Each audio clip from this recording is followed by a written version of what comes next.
اوس خلاصي اندازه ان شاء الله ده بار چې سره تیز وي بیا خلاصي کی سبا.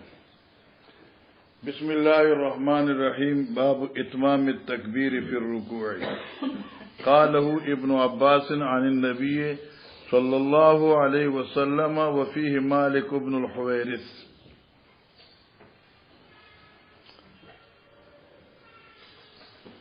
احمد دا باب زکا بیا په دې عمل کا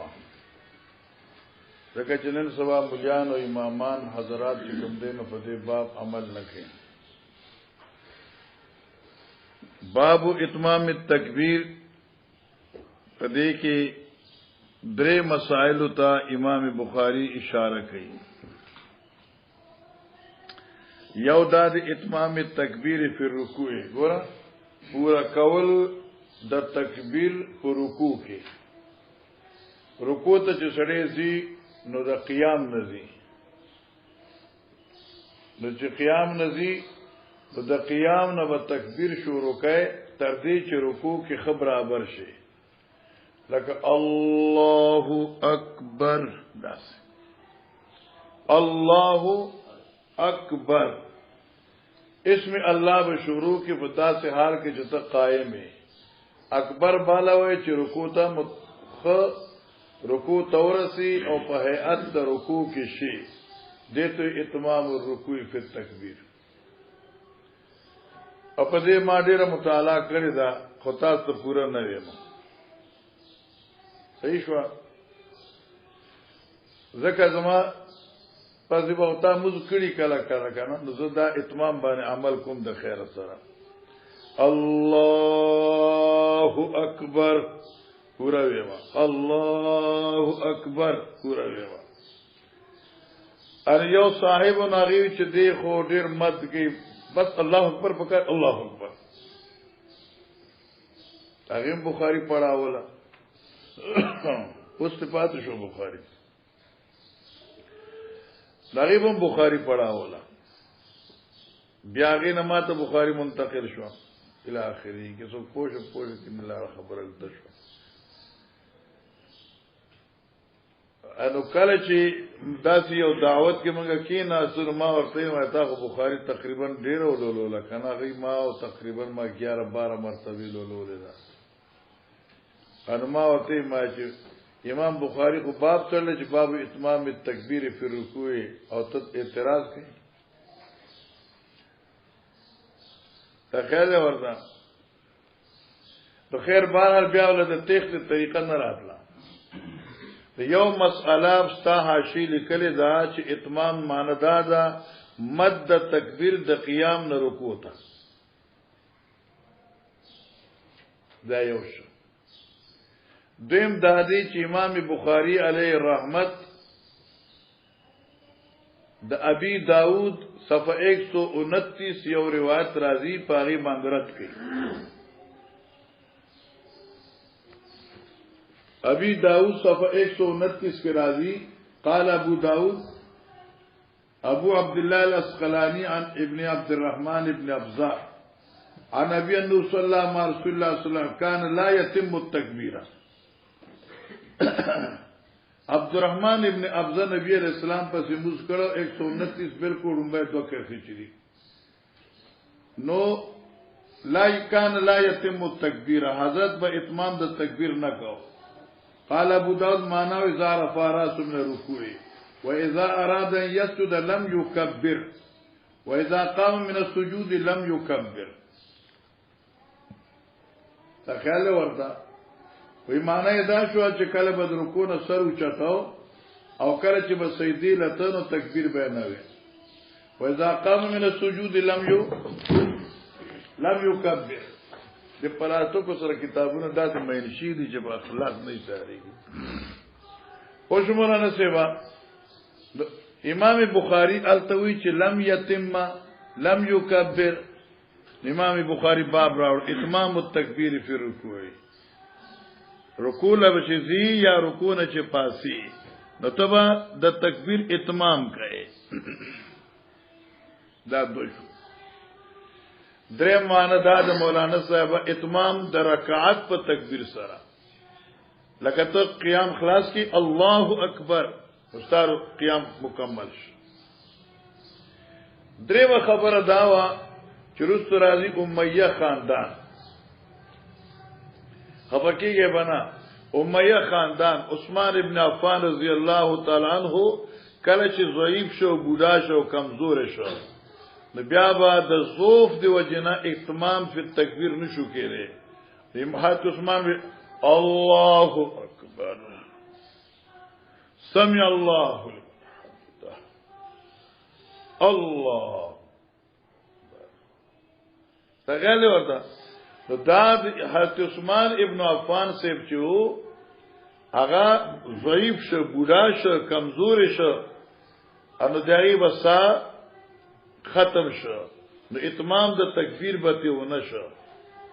نو حضرت معاویه صاحب تقریدا لعثمان ابن عفان دغه سي تکبیر به وی لاند نو مروان به هم د قصوی په خپل دور سلطنت کې بیا حتی کې داسې سلسله شروع شو اموي خاندان با په حالت رفعی کې رفع من الرکن کې تکبیر وی نوز کې به نه وي لکه رکونا بعض امامانو سمع الله لمن حمیده الله اکبر غلی وی بیا چې رک سیدنا په الله اکبر بیا دیم سیدی لدی الله دا د امیہ خاندان چې کوم دې نقلو او کله کله دا تقلید سره خراب کی لکه بعض علماء به تقریر کوي نو صلی الله علیه وسلم په دې صلی الله علیه وسلم صلی الله علیه وسلم نو نن ډیر مليان چې تقریر کوي نو وي پیغمبر صلی الله علیه وسلم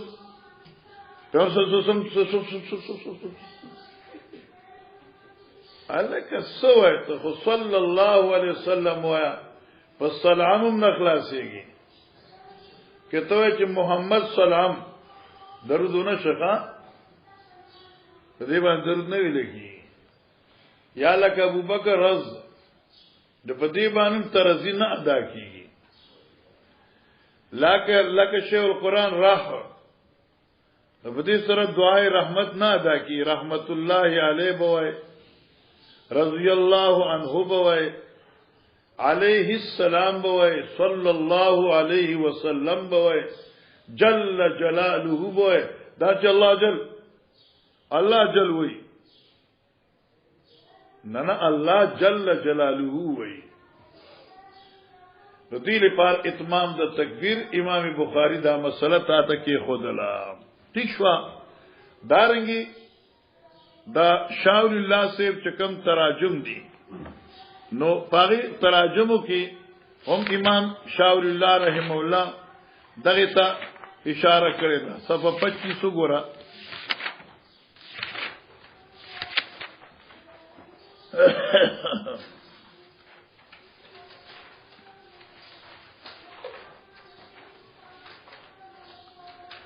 صفحه 25 شرح تراجم ابواب البخاري معلومه ده کنه تاسو غشتي صفی نشته باب اتمام التکبیر فی الرکوع امام شاہ اللہ سے وی المراد بالاتمام الاتيان به من غیر ان يحذف كما شاء ذلك في امارة بني امیہ وسبب اهتمام المؤلف بعقد الابواب في بيان اتمام التكبيرات في الركوع والسجود والجلسة وتهاون بني امیہ في ذلك كما دل على التاريخ حتی عثمان خود ضعف دی وجنه دا سکول نرست بیاغی لخوان راغی نواغیب اللہ لکه اسم خلق بازی اللہ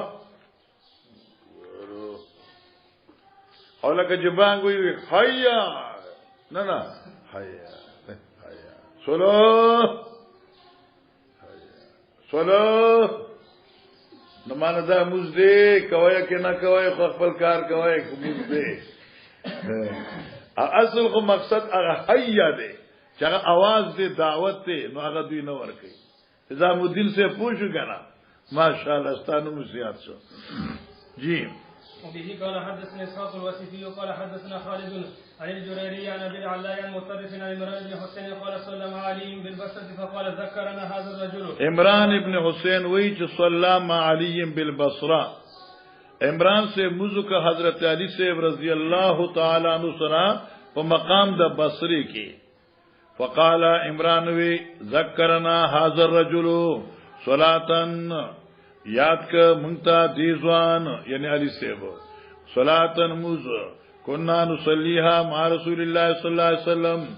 چمنگ بدا حضرت سے په زمانہ کی کو فذکرا نو تفصیل د ذکرنا یو کو څنګه انه کان یکبر کلما رفع وکلما وضع، یو کس معنا کولا تکبیر وی کلما رفع کله بچي اوچته ده وکلما وضع او کله بچي خودل کول، کلما رفع کله چې د رکن اوچته ده وکلما وضع او کله چې رکن تکته کېده، حالت حفظ او حالت رفع دواړو کو ویلا. واما بنو امیہ یکبرون فی حالت الرفع ولا یکبرون فی حالت الوضع، مراد عدم تکبیرنا عدم تطویل و عدم اتمام، نہ کہ نفی د مطلق تکبیر، مطلق تکبیر نفی نوا وی بے خو لنڈ الفاصرہ جناب. وبه قال حدثنا عبد الله بن يوسف اخبرنا مالك عن ابن شهاب عن ابي سلمة عن ابي هريره انه كان يصلي به فيكبر كلما حفظ ورفع فاذا انصرف قال اني لا اشبه صلاه برسول الله صلى الله عليه وسلم. كان يصلي بهم فيكبر كلما خفض ورفع، تکبیر بوی چې خفضا چې کتب رکن لته ورفع چې رکن نه فارغ ده، فاذا انصرف کله چې د مزد فارش قالوا اني لا اشبهكم صلاه برسول الله صلى الله عليه وسلم. ابي هريره وی ز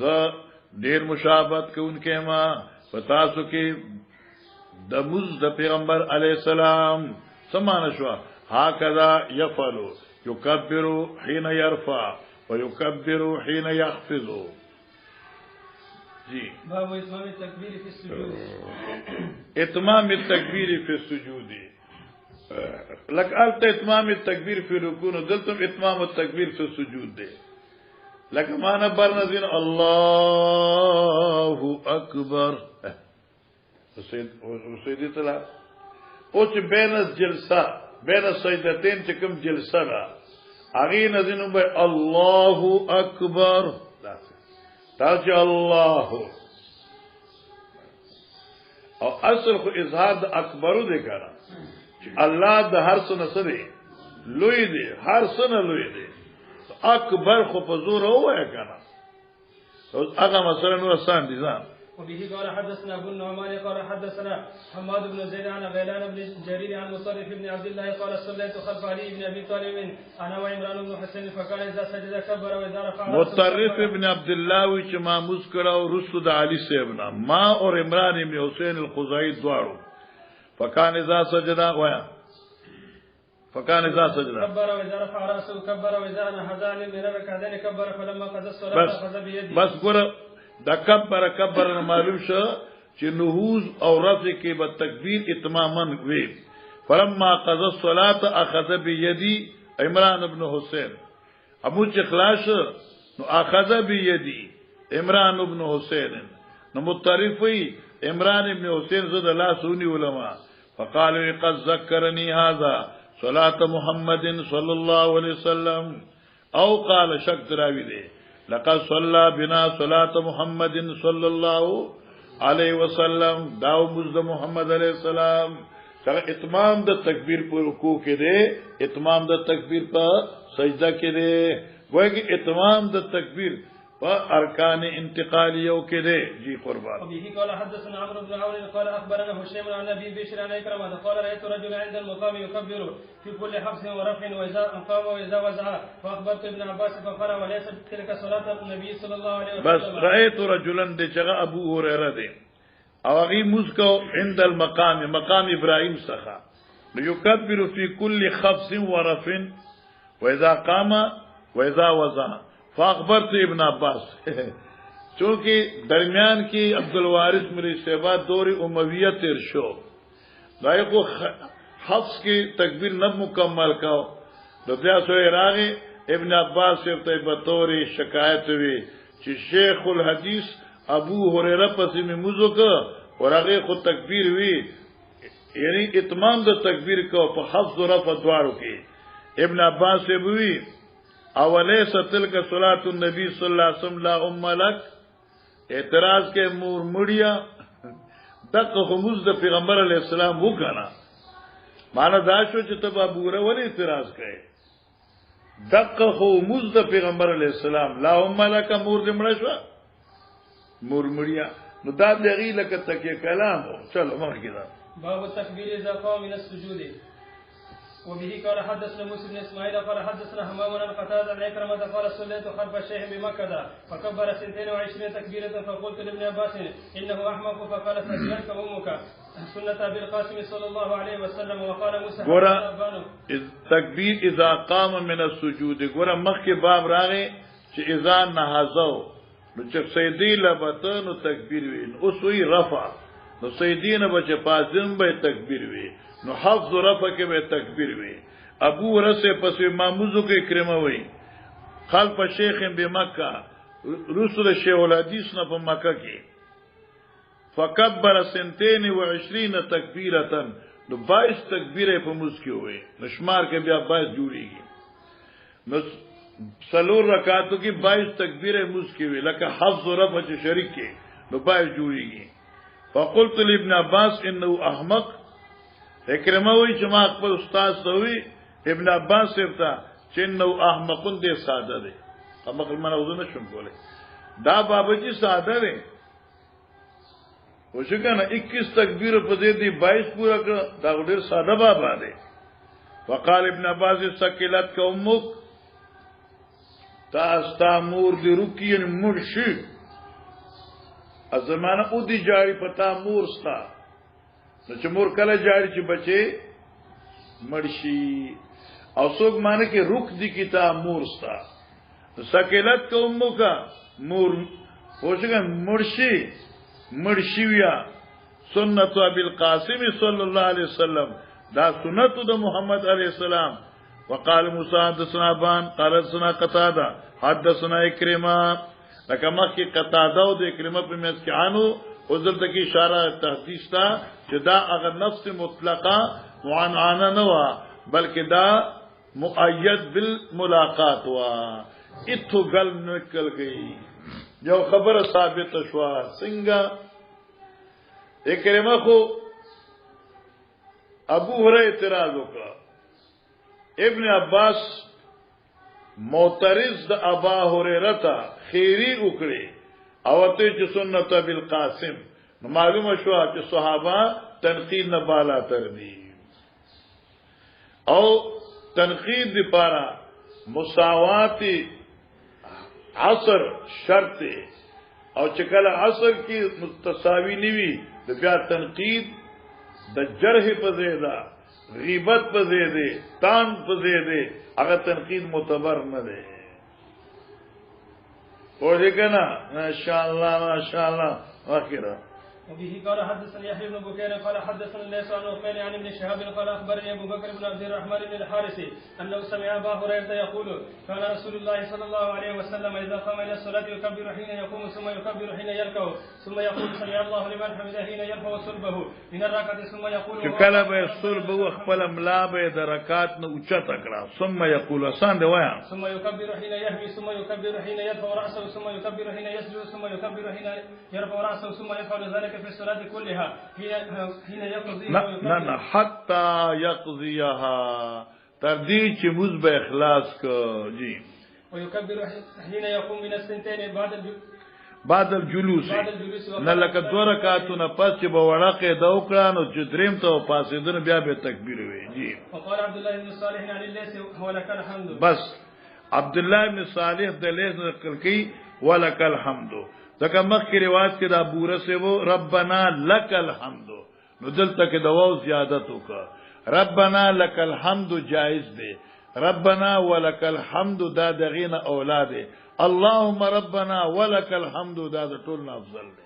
چلو. باب وزن الكف على الركب في الركوع. وقال ابو حميد في اصحابه امكن النبي صلى الله عليه وسلم يديه من ركبتيه. ګور مولانا صاحب د رکوع کیفیت مسنونه خي. د رکوع کیفیت دادی چې ته چې رکوع لذي نو خپل لاسونه په زنګونانو باندې کلک کی او لکه دا کوپای چې کومه ده دا به ته بلاس واچي او بنوي او په دې ترتیب سره چې د املا بخه خوراکي او بغوړای ٹھیک شو او دا سر چې دی د سر دا به بالکل د املا دي تیر سره برابر کې نه په شان د کوسری زیر او نه په شان د خوشګنا د نولی نه به سر داسې کوي نه به سر داسې کوي چې بالکل د املا تیر سره ستا سر بالکل برابر راشي په دې کې فسره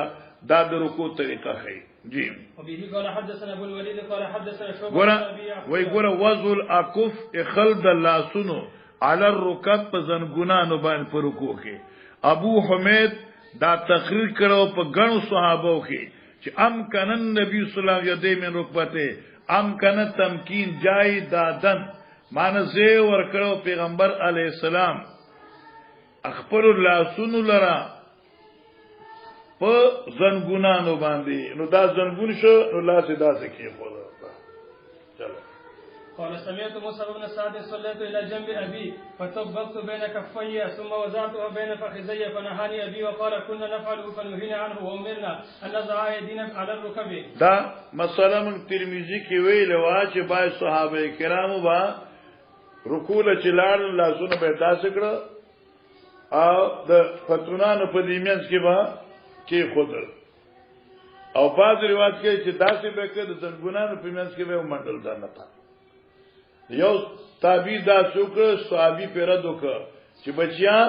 دا کیفیت وو په ابتدایي زمانہ کې خو موږ ته بیا حضرت منه کړو مګر ترمذی کې تاسو ویل دا سره پاسې دلو آیو کې کیفیت هم خېل یاد درته ها انو دیوی فطبقت بین کفیا نو ما اطباق کوي داسې په منځ خپل لاسونو کې ثم وضعتهما بين فخذي د پتونانو په منځ کې مې کې خود فنانی ابي دوباره چې داسې باندې کې بچیا وقال وی چې كنا نفلو موږ به داسې کار کوو فنوینانو موږ ته حد من کړی شو وامرنا ان نضع ايدينا على الركب امون ته ویل چې لاسونو به دې په زنګونانو باندې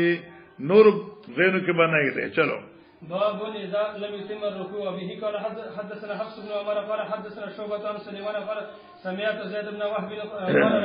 رآه حذيفة رجلا لا يتم الركوع والسجود فقال ما صليت ولو مت على غير الفترة التي فطر الله محمد صلى الله عليه وسلم. يوم ګورا دا مسأله چې دا دیو چم ترمذی کې ویل دنو دا کوم خدا بخاری خو خپل صحیح حیثیت بخاری خو موږ نه خرابو اته کې صرف ترمذی موږ بیا بخاری صحیح ویلا او دې کې دا مسأله دا چې مسأله د طمانیه ده. طمانیه معنا درنګ کول په ارکانو د مانزه کې لکه قوما رکوع سجدہ جلسہ رسو حدیث را روان دے دا حضرت قوما بمقدار رکوع حضرت جلسہ بمقدار سجود وا او دا طریقہ اکمل دا منزدہ خو باس بدی کی دی چی دا اطمینان فی الرکوع اطمینان فی السجود چمنگو درنگ ویو دمک اول حیثیت شرعی دا منزدہ نو امام ابو یوسف امام شافعی امام احمد علیهم الرحمت دوی وی چې دا طمانیه په مازه کې فرض ده په رکوع کې فرض ده په سجده کې فرض ده او دلیل دا دی لکه دا حدیث چې قاری شبیر احمد وی ما صلیتا ولو مت علی غیر الفطره تاموزنک او کې په دغه کیفیت مرشي نو تبا په اسلامی طریقې نه علاوه په بل طریقې مرشي. او دارنګه حدیث ته خلاد ابن رافع چې نبی علیہ السلام ارجی فصل فانك لم تصل نو دوی وی چې دا طمانیه اعتدال دا فرض دی. امام ابو حنیفه اور امام محمد علیہ رحمت دوی وی دا فرض نه دی، او چې فرض نه شي دی. یو قول دا چې دا واجب دی، ځکه چې وعید راځي په ترک د واجب باندې او دلته وعید راغل دی. دین قول دا چې دا سنت دی، خو سنت مؤکد دی،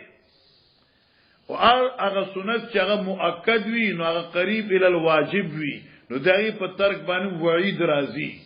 نو عندنا چې کوم دین دا طمانیه او اعتدال فی ارکان الرکوع والسجود والقومه والجلسه دا واجب دی. ٹھیک شو؟ ها نتیجه څه شو؟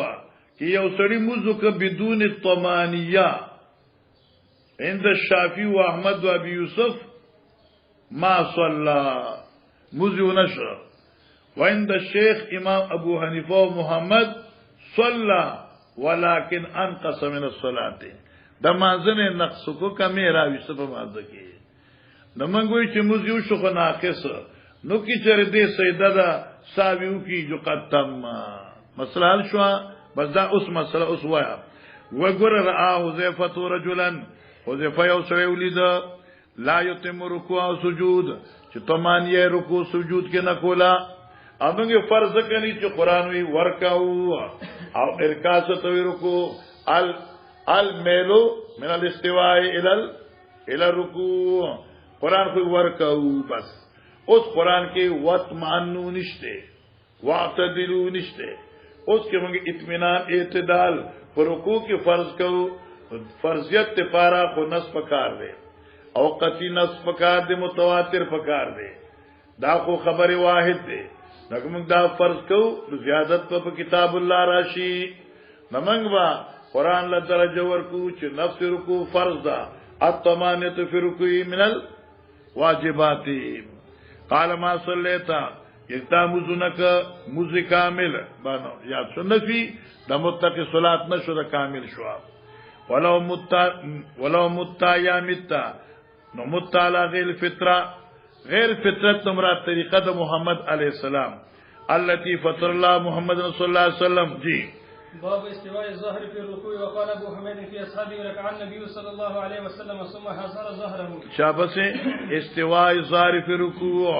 برابر اول دملا پر رکوع کې دملا تی بدا سے ساتي ادا سے کتکای بہنا ادا سے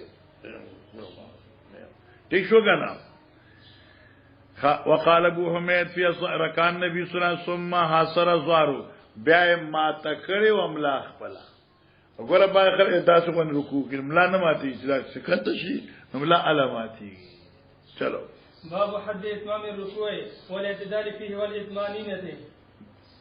حد اتمام رکوع باب د په بیان د حد د پورا کولو د رکوع، والاعتدال فيه او اعتدال د عدلنا مساوات، برابرول د هر یو عضو په خپل ځای باندې په رکوع کې. والاطمئنانیه ایا والاطمئنانیه او بر لیکلی دي والطمانینه او درنګ تیرول په رکوع کې. نو دا د مونږ وی واجبات نشوا یا سنت مؤکد نشه. احمد و شافعی و یوسف زمونږ وی چې د فرایض نشوا قربان دتا. به قال حدثنا بدل بن محبر قال حدثنا شعبة قال اخبرني الحكم عن ابن ابي ليلى عن البراء قال كان ركوع النبي صلى الله عليه وسلم وسجوده وبين السجدتين واذا رفع من الركوع ما خلا القيام والقعود، ما خلا القيام بغیر ما خلا بغیر دا قیام د رکعتنا، والقعود او بغیر دا قعود د تشهدنا قریبا من السواء. ځکه چې یو قعود خود جلسی هم دی، بغیر دا قعود د تشهدنا او بغیر د قیام د قراءتنا. نو قومه کی قیام دے او جلسه کی قعود دے،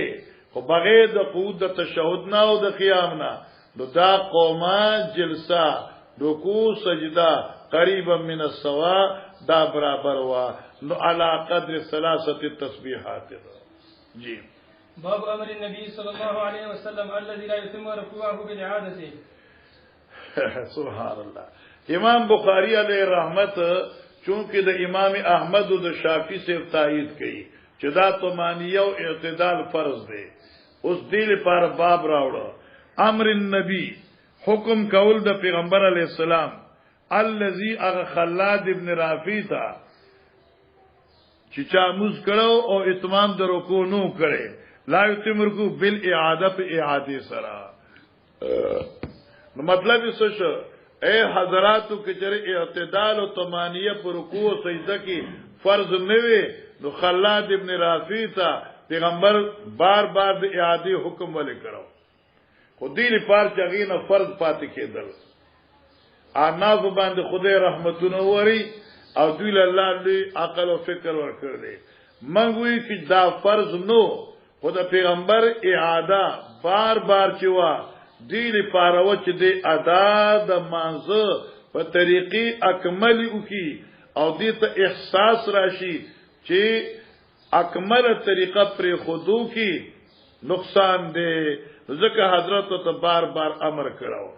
او کې چې منګ ویو چې دا اعاده زکوا چې دا مخ کې موږ نو شوي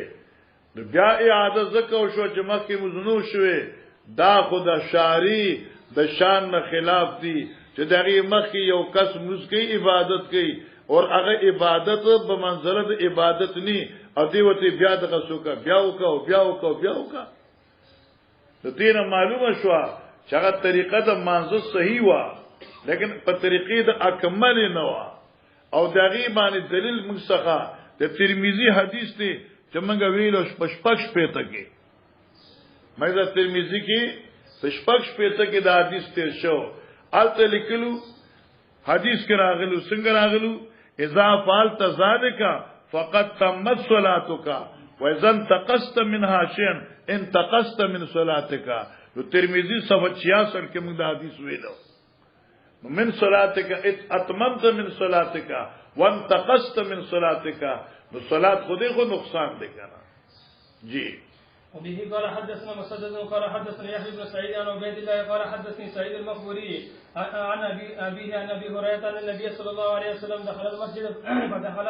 رجل فصلى ثم دا خلاد ابن رافع فسلم على النبي صلى الله عليه وسلم فرد عليه النبي صلى الله عليه وسلم فقال ارجع فصلي فإنك لم تصلي فصلى ثم جاء فسلم على النبي صلى الله عليه وسلم فقال ارجع فصلي فإنك لم تصلي ثلاثا فقال والذي بعثك بالحق ما أحسن غيره. بس دې سړی قسم مې دی پاغرب چې ته په حق لګلې ما احسن غیره ناراضی مال خ طریقه د مانزه د دین علاوه ما خود قصیز ذکر دی فعلمني ما توخیا ماشاء الله. آفرین دې سړی ته آفرین دې سړی ته آفرین دې سړی ته د حضرت خبره باندې سمرا احساس وکړه چې مال خود دین علاوه ناراضی. فقال اذا قمت الى الصلاه فكبر ثم اقرا بما تيسر معك من القران. معلومه شو چې الکا تعین د فاتحه فرض نه ده. ثم ركعت تطمئن راكعا ثم رفعت تعدل قائما ثم اسجد حتى تطمئن ساجدا ثم رفعت تطمئن جالسا ثم اسجد حتى تطمئن ساجدا ثم فعل ذلك في صلاتك كلها حتى تطمئن ساجدا. دا دغه صحابي په روایت کې را روانه ده خبره او چې کنه او دا بنا بر جواز ده سنیت نه نفس جواز زکه چې حضرت صلی الله علیه وسلم چې بوډاګان نو بیا داسې کوي جی. باب دعاء فی الرکوع او برا زموږ دی حاشیه یو خبره لیکل ډیره خسته وای بار بار د پیغمبر علی السلام دې ته د موږ د اعاده حکم دی لپاره دیر پارنه چې دا موز مؤدا فاسد دی بلکې دا تکرار د اعاده سره پارا چې ادا شي دا موز په طریقې د غیر کراهیت سره دا نه چې فاسد شو جی. وبه قال حدثنا حفص بن عمر قال حدثنا شعبة عن منصور عن ابي الزهري عن مسروق عن عائشة قالت كان النبي صلى الله عليه وسلم يقول في الركوع والسجود سبحانك اللهم ربنا وبحمدك اللهم اغفر لي.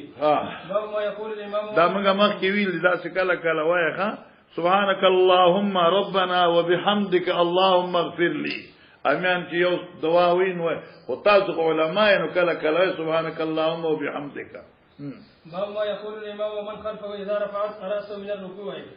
باب ما يقول الامام ومن خلفه، باب دې په بیان دې خبرې چې سبو امام ومن خلفه مقتدیان اذا رفع راسه من الركوع کچ دې سر د رکوع نو چتایي. ګوره علما کرام په دې باس ته چې دې ته غتا ز پته چې امام د رکوع نه چې سر اوچته نو سوي سمع الله ولمن حمدا. خو جګړه په دې کې دا چې آیا دا ربنا ولک الحمد دا به مقتدی فقط وي کې امام به هم وي. نو احناف کې دوه رائے دي، یو دا چې دیو امام وي سمع الله لمن حمیدا، اور منفرد دا مقتدی به فقط وي ربنا ولک الحمد بس.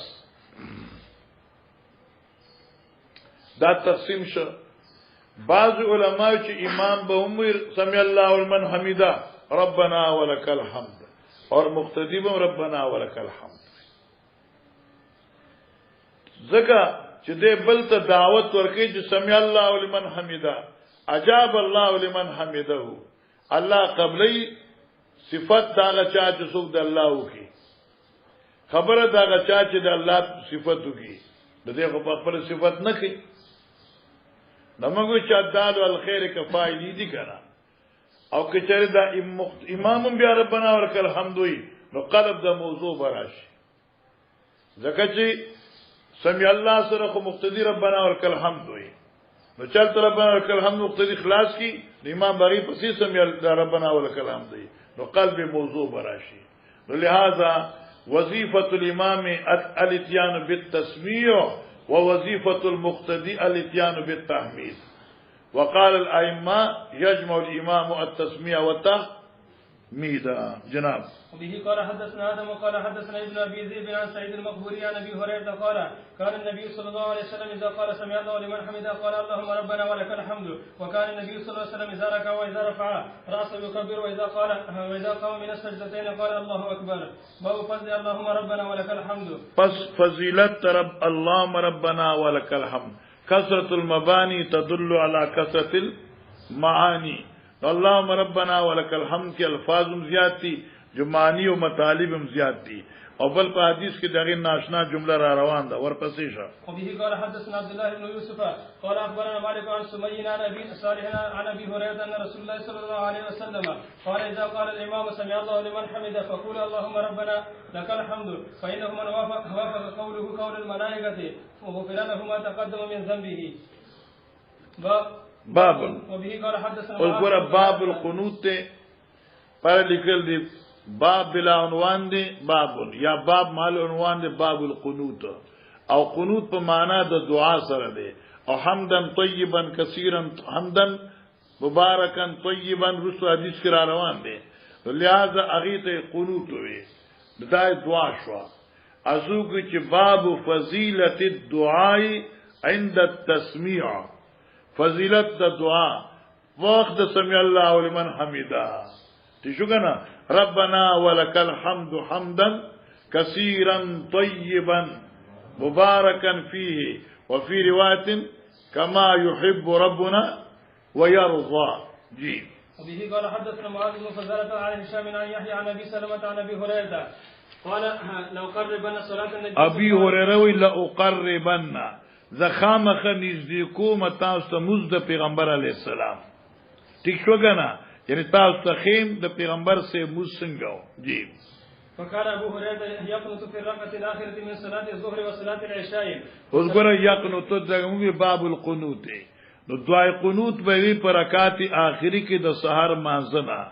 وصلاه العشاء د مزد ماسختنا، وصلاه الصبح مزد صبانا، بعد ما يقول سمع الله لمن حمده. ٹھیک شو. فیدو للمؤمنین ویلعن الکفار، نو مسلمانانو دی پاره به دعاګانی وغوښتي او په کفارو به لعنت وي، یعنی خیره به کولی. ستابی حاشی تمره خستباس کړی چې ما لا مزید علیه، د بل شر د کتو ضرورت نشته. جګړه په دې کې د چې آیا قنوت په مزد سبا کې څه حیثیت شرعي دی. عندنا خو دعای قنوت چې کوم دی دا فقط رکن د سره د صلات وتر دی. برکات ثالثه کې قبل الرکوع سره د رفع الایدی او سره د تکبیر نه، او دا ان شاء الله چې کوم ځکه روایت راغی زو درتویم د مصنف روایتونه او د اعلاء السنن روایتونه، ځکه کله کله دا غیر مجلدین وایي چې تاسو د دې کیفیت مونږ توخه چې دریم رکعت خلاصي او رکوع نمخ کې بیا الله سنو اوسه برا الله اکبر او بیا ولاړې او اللهم انا نستعينك یا الله مهدنا وای نو مونږ ته داو خیر ان شاء الله چې ډیره ضرورت توخه و. نو شوافی قائل دي د قنوت په مزد فجر کې چې چا هدايه ویلي تاسو غلوی فقها ناسیه د خیر سره، چې چا هدايه ویلي نو الته کې دادی چې الکه د هدايه یاد وکړه چې مزد سبا کې چې سو قنوت وای نو یوافق ام یخالف، نو بعضی چې یوافق هدايه ترجیح ورکړي یخالف، ځکه چې د امر منسوخ دی. زمن تحقیق داده چې نبی علیہ السلام سحر کې قنوت ویلې دي، خدا قنوت دعا نو بلکې دا قنوت نازله او موږ په بخاری ثانی کې چې قنات رسول الله صلی الله علیه وسلم شهرن ثم ترکه، پیغمبر اسلام یو میاش قنوت نازله ویلو بیا پرې خیره،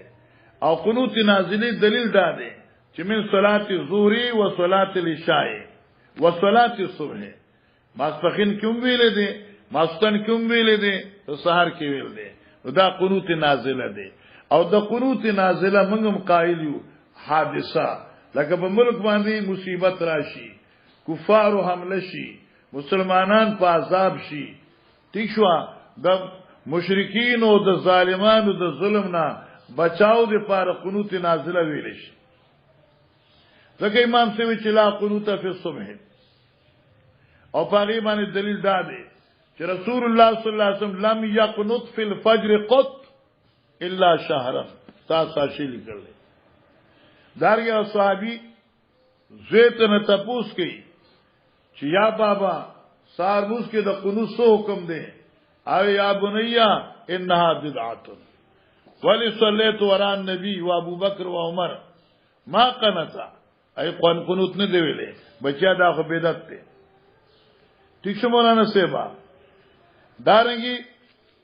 سعد ابن طارق الاشجعی وی ما نبی علیہ السلام پس موز کرو لیکن فلم یقنط وصلیت خلف ابی بکر فلم یقنط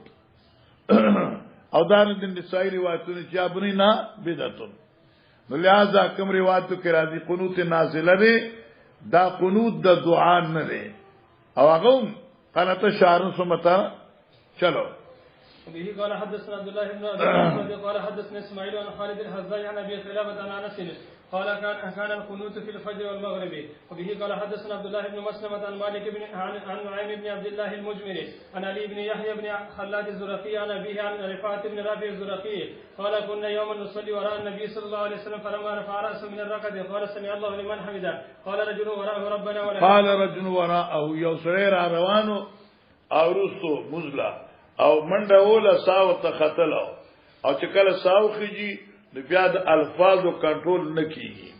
ناغي ربنا ولك الحمد حمدا كثيرا طيبا مباركا فيه، حمدا كثيرا طيبا مباركا فيه، حمد دیر طيبا پاک کړی شوی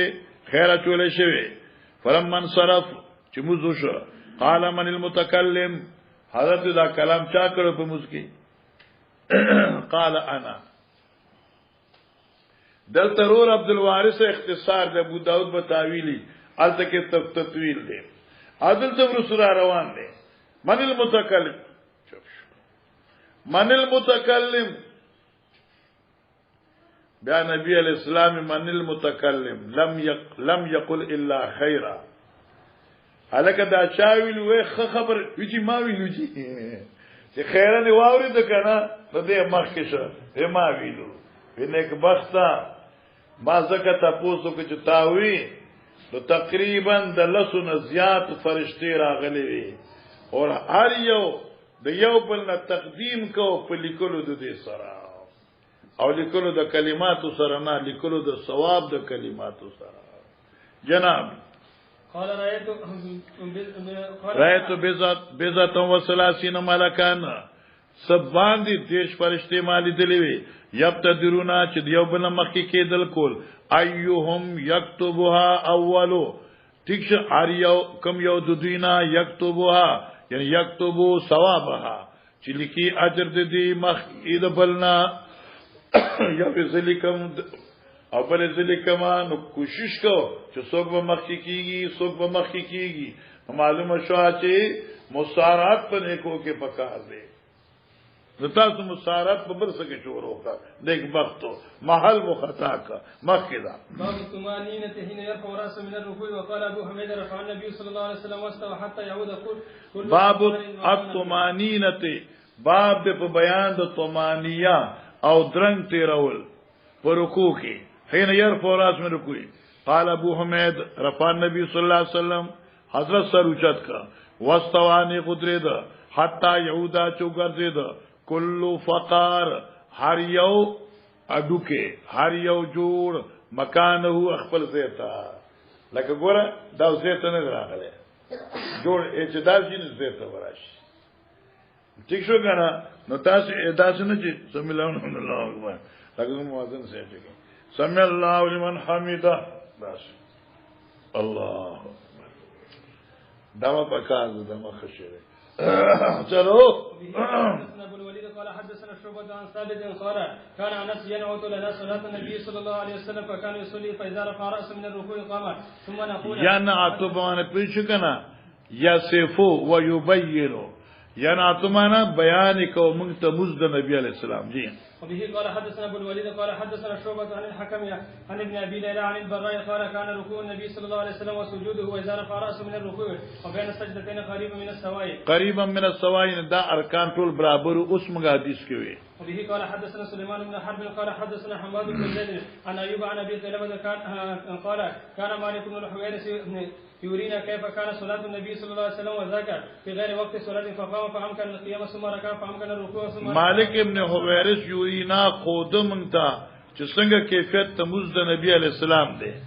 وذاک فی غیر وقت صلات دیوان دا حدیث موږ مخکې دی بخاری کې ویل دی او دا اراعت تیو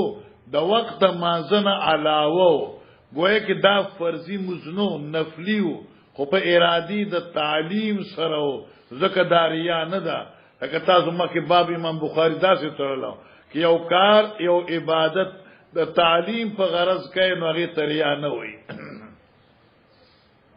قربان دي تعالی صبه هنيه قال فصلى بنا صلاه شيخنا هذا ابي يزيد فانصب هنيه من امكن الركوع ثم رفع راسه فانصب نو ادرد لغوا دي قال فصلى بنا صلاه شيخنا دیمن ته موزو که شان د موز د استاد زمون چې حاضر داده یعنی ابي يزيد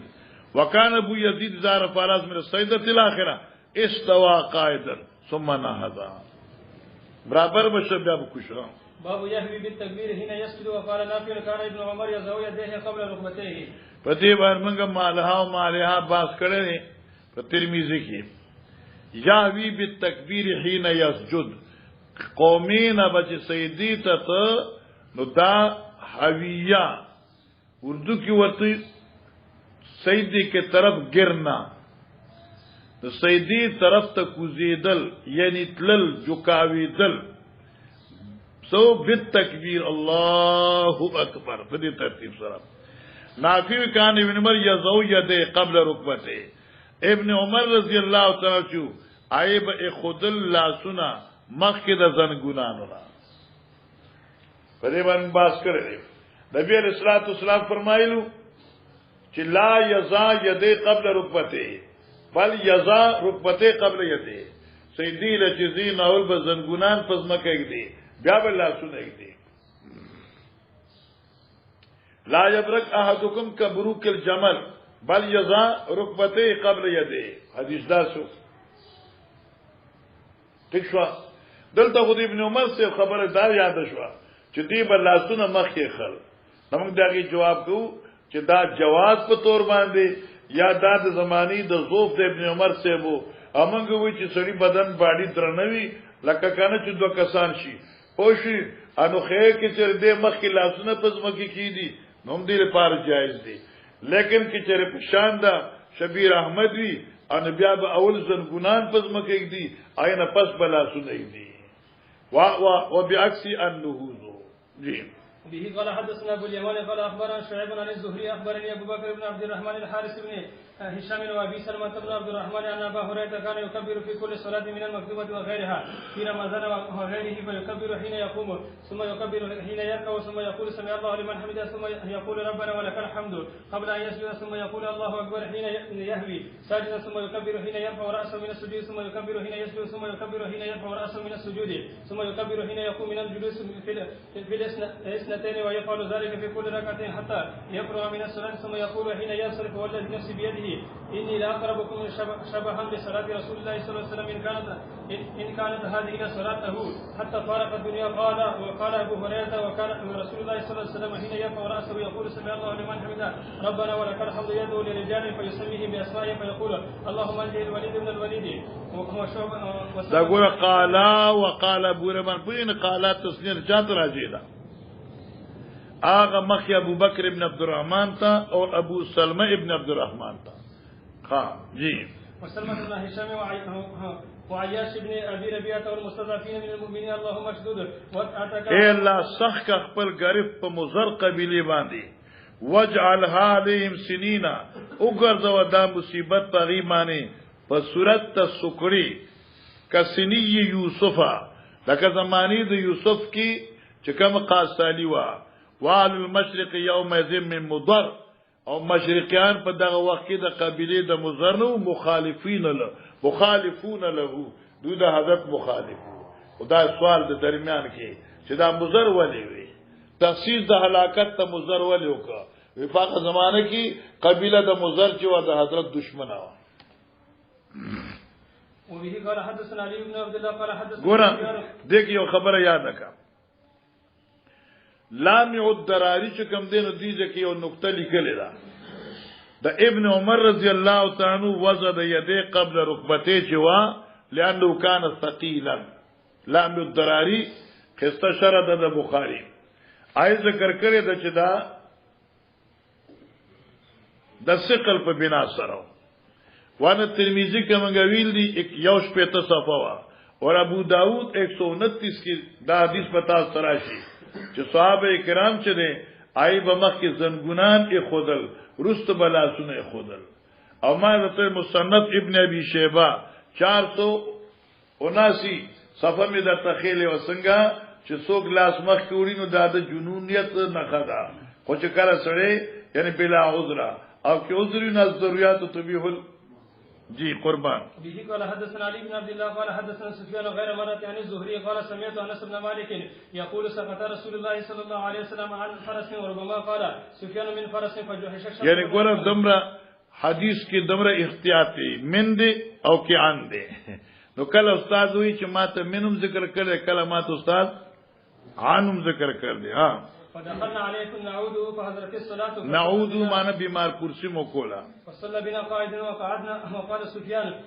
مرة صلينا قعودا فلما قضى الصلاة قال إنما جعل الإمام ليتم به فإذا كبر فكبروا وإذا رفع فرقوا وإذا رفع فرقوا وإذا قال سمع الله لمن حمده فقولوا ربنا ولك الحمد وإذا سجد فاسجدوا كذا جاء به معمر قلت نعم قال لقد حفظ كذا قال الزهري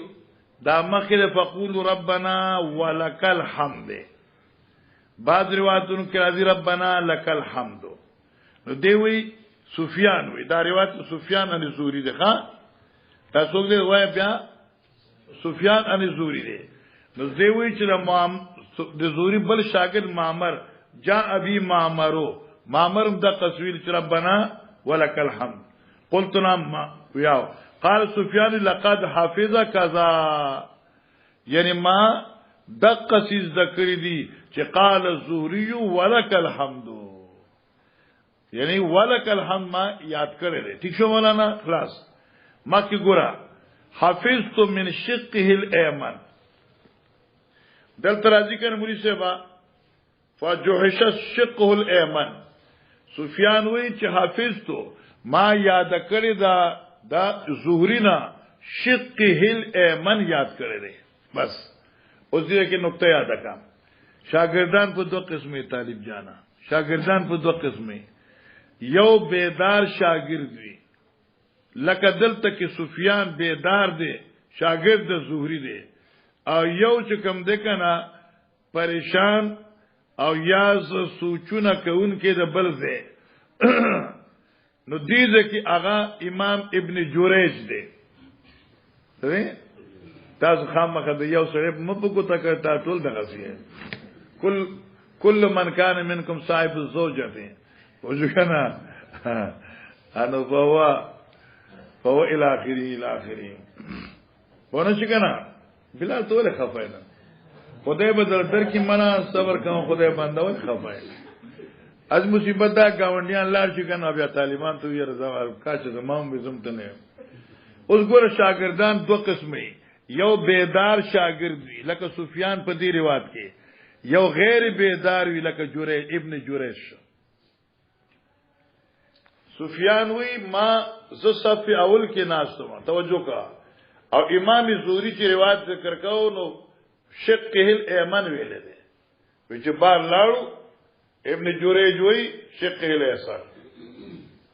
وسړیا ما اول صف کې ناس ما اوریدي تاسو څنګه واوریدل حالانکه ته د ټول نرستوي نو معنا دا چې سفیان نه نقل کوما دغه زهرینا شق الایمن ما تغوی ما ته یاد دی ابن جوریج ګور رستو ناستو ای خیال نه دراغله باغی باندې دوکه نشه اوس ګوره وکیلا حافظ تو من شق الایمن فلما خرجنا سفیان وی هرکه چوتو منګه منندي زهری امام زهری درسنا نو قال ابن جوریج د دې هم درس وکاند سفیان ابن جوریج وی ها وانا عنده دا جمله ادخالیه کلام د سفیان دی او ابن جوریج سفیان په داسې حال کې و انا عنده چې زه امام زهری څخه ما تشو یز امام زهری ته نږدې وما فجوحش ساق الایمن هغه وی ساق الایمن او ما ته ویل شو شق الایمن معنی څه شو زه عنده زهری ته نږدې ناستو ابن جوریج رستو ناستو ما د زهرینا شق الایمن یاد کړی ابن جوریج وی ساق الایمن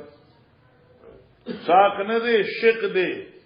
او کې دې چې چای شنی اوریدي او سینې په غیر باندې راغلي ناغي ساق الایمن ویل دی ساق الایمن نه دی شق الایمن دی ولی حفظت من الزهری وانا عند الزهری ما یاد کړی زهرینا وانا عند الزهری واما ابن جوریج فهو جالس ببعد الزهری. جناب باب فضل السجود وبه قال حدثنا ابو اليماني اصل کې ما ځکه بل مې تعالی ټوخې ده کنه